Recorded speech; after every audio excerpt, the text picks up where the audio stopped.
This is Texas Tiger Diggs.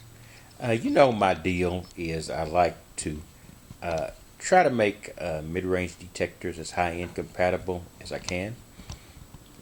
So with this, I have two detectors here that I'm very fond of. The Coinmaster sort of new to me. The AT Gold is not exactly new. This is my second go-around with the AT Gold. Once again, that period of time I like to tell you that I was stupider than I am now. I had one of these and I let it go. It's not that it was a huge mistake to let it go. It's just that I didn't know how to use it to its capability, so I never really gave it a chance. But I'm better now, at least slightly more competent. In any case, these detectors have some great qualities and they have some drawbacks, some more major than others. The AT Gold is a detector of some vintage. It's a outgrowth or an evolution of the AT Pro, which has been a standard for quite a while. The AT Pro actually has some functions that the AT Gold doesn't. It has a notch-by-notch discrimination that you can manipulate. The AT Gold has discrimination too, which will knock out some of the more common garbage things, pull tabs, etc. But it's not configurable, and that's a little bit frustrating. But Garrett knows their market, and if they were to have built the AT Gold with both notch by notch discrimination and all of the other specific things they built to make it a quote unquote prospecting machine, uh, uh, iron audio, you know, full metal discrimination or all metal. So they knew that if it did that, they would probably have to have a price differential that was probably similar to Mind Lab's Adventure series between the 705, the 505, and 305. So, they made a compromise setup. But the AT Gold is a very good machine, 18 megahertz, so it's very sensitive to small items, very sensitive to mid-range targets, nickel, gold, etc. So it has its pluses. So, but to get this machine to function the way you want it to, you have to make some changes. And I made some changes with this. By the way, I'm using a new camera here, so I'm hoping this is going to work out. I've had some questionable issues with it before. But here we go. I've got the 8.5 by 11 inch coil on here, which is the size of a sheet of typing paper, American typing paper. So it's the large coil. Now that's considered the AT Pro coil. It is not the stock coil that comes with the AT Gold. But I'm in a position where I need to have something that will cover more area. The stock coil is over here. This is the 5x8. Now the 5x8 coil has some great functions. It really comes into play when you're using this as a prospecting machine or in areas with high trash concentration where the iron audio can separate trash from, low conductive iron targets from high conductive targets that may or may not be trash, but at least that will eliminate a piece of the potential trash you could dig. And I took this out with the large coil I've got here, the 8.5 by 11, and went to a trashy area in one of the parks I frequent that I had issues with even using my dais. Now, it doesn't mean the dais couldn't have done it. I just didn't have it configured correctly to do it. But with the AT Gold and our audio, I picked up three. They were pennies. You get what you can take out of that garbage of, I don't know, bottle caps, nails, etc. So it did do its job. So with the AT Gold, there's it's a good detector, but you also want to, as the people from across, some of the people from across the pond, some of my British subscribers would say, kit it out, or we would probably call it modded to some degree in the United States. Now, I'm not talking about actually touching it and modding it. I'll talk about that over here on the GT. And it's not a functional mod. It's a comfort mod. But on the AT Gold, I needed more coil, so I bought the 8.5 by 11 inch AT Pro coil. Any AT Pro coils will work with the Gold. Now here's another coil I think it's 9 by 12, which makes it slightly larger than the coil I've got on there, and it's concentric. And concentric is supposed to be better at, it's going to be, you're going to be able to fit your targets in here, so it's not going to be such a task like it is a task. And not if you learn it's not a task. To pinpoint your target. Also, it's supposed to be better for discrimination. I'm not sure. That may have been a purchase of questionable merit, but we'll see. I have taken it out, and I did find a couple of objects with it, some very small objects with it, so it did function correctly. Okay, so with these two detectors, like I said, my thing is making mid-range detectors as high-end competitive as possible. Like I said, I deny the fact, whether it is fact or not, I mentally deny the fact that a person with a more expensive detector is going to be better at finding anything than a person with a less expensive detector with know-how and with any equipment alterations that might be required. So, these two machines are very good. Now, back to the AT Gold. In addition to that, the AT Gold has another limitation: no volume control. So, there's no way to get around that.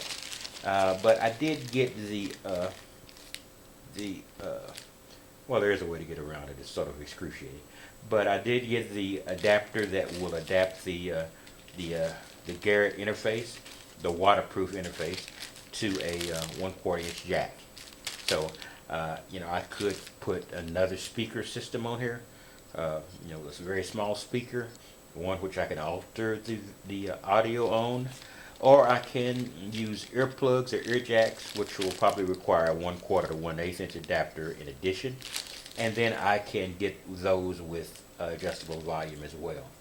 I don't always use headphones or ear jacks, and I can also use the standard headphones that come with the Gold as well. And I will be getting waterproof headphones. Now, my debate is whether I'm going to get the Garrett headphones. I'm just going to get waterproof earbuds and just use this. So, price-wise, the waterproof earbuds would probably be my choice, but we'll see. Anyway, so that's working on the AT Gold, and that is going to make it a little bit more useful for me in the environment in which I detect. Now, let me go from the AT Gold for a second. I'm coming back to the Coinmaster GT. Now, I did actually make a minor modification on this. Now, I hope this thing is not blurring in and out because I've had issues with this camera before, but we're going to do our best here.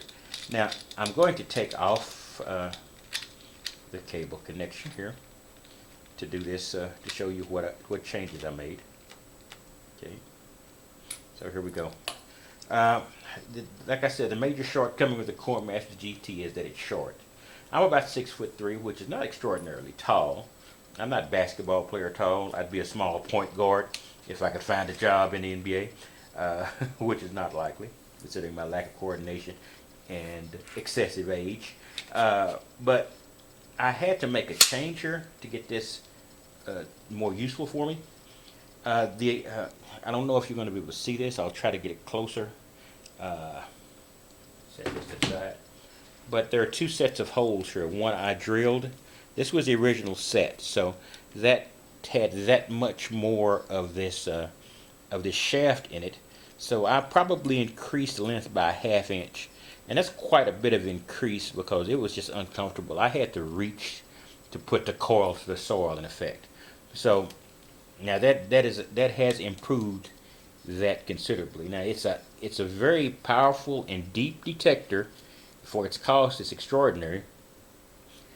So it's not like I have to keep it right on the soil, but the closer I get, the better deep targets I can get, the more likely I'm going to get something of age or value. So I understand that. So here we go. So that was this. That was the mod I made in this. So it's not really a mod of, like I said, a function, but of comfort. So let me get this back in.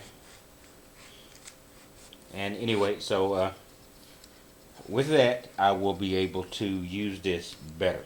Now, in addition to the mod and change, I've got a nail coil coming from Ukraine. Now the limitation of Coinmaster GT is there are not a lot of available coils out there domestically available. Now I'm sure if I looked long enough I could have found one, but I guess I ordered the Ukrainian one. It'll be here in another 10 days to 2 weeks or whatever, because I ordered it last week. I've got a Ukrainian tracking number which says the tracking number exists, but it hasn't moved to my knowledge. But I don't know exactly how things will be tracked from the Ukraine. So that's the Coinmaster GT, and the alterations of that nail coil is going to make it deeper. And I think this coil is like a 12 by 13 coil, so I'm also going to be able to cover more territory. So it'll make it more useful in the wide open parks in which I detect. And then I can always use the stock coil on more congested areas. They actually make a sharpshooter or small coil for the Coinmaster GT. I don't know if I'll buy that yet. It might be in my future. Now the Garrett AT Gold, there's also a coil for it, also made by Nail, called the Attack coil. It's also a 12 by 13 coil, I believe. Yes, 12 by 13. And it has showed some great results in the YouTube tests I've seen. So I'm debating that because it's expensive. It's a third to a little more than a third of the price of this AT Gold just for that coil. But it would make it deeper, and it would make it cover more space, so it would be more useful in the wide open park areas. But I'll have to think about that as we go. But like I say, like my thing is to do what's required to make a mid-range detector high-end compatible or competitive, sorry, not compatible, competitive without breaking the bank. So that makes the nail coil a dubious investment. We'll see. For the Coinmaster GT, I don't think it's a good investment. Coinmaster GT is much less expensive than the Garrett, by orders of almost $300, $275 or so. So it is much less. Now the Garrett, like I said, was basically built because of its waterproof function. I'm going to be doing some lake detecting. The AT Gold is notoriously bad on sand and salt, but on sand and in fresh water, that's not going to be an issue. Somehow the high kilohertz state of this makes it very difficult to use in a saltwater environment. So it's not going to be something that's going to be going down to the beach, but I'm 8 hours from the nearest beach. I'm in a coastal state, out 8 hours, 6 hours from the nearest beach. Texas is a big state. So that's basically what I'm doing with these machines. Like I say, I'm trying to make them competitive and ready to rock and roll, and so I can go out and use those as an alternative to my Deus, in addition to my Deus, etc. And going back, now the AT Gold, I'm using it mostly this weekend. So I've got some hunt results and some editing that I've already done. And I'm hoping to add to that editing tomorrow, but there is rain forecast, and I am still on call. So there's a substantial chance that the editing I've done now will be all that's available, but I'm going to wait. And this is going to be at least 2 days at this point, maybe 3 days of hunts, but I don't do compiled hunts, so even when I do multiple hunts, I divide them by the day so you can see the truth about detecting, the good days and the bad days, the horrible days and the great days. It covers the whole spectrum. In any case, this is Texas Tiger Digs. That's about all I've got for today. And like I said, it's going to be a hunt video probably tomorrow early if it's rainy and lightning, because I'm not going to be getting out in it with a detector. What's the old rule? You don't swing a golf club and you don't swing a detector. Well, the last edition was mine. But so it may be an early or it may be a late or tomorrow video if I'm able to get out, if I'm able to make a few finds, hopefully something great, so I can keep my subscribers' interest up. But I don't do that purely for that function. If I don't find it, you don't see it, and you're not going to see me salt anything. You're just going to see the raw truth about detecting. In any case, this is Texas Tiger Digs. That's all I've got, and I will see you tomorrow or the next day in a hunt video. You have a good day, and or good night.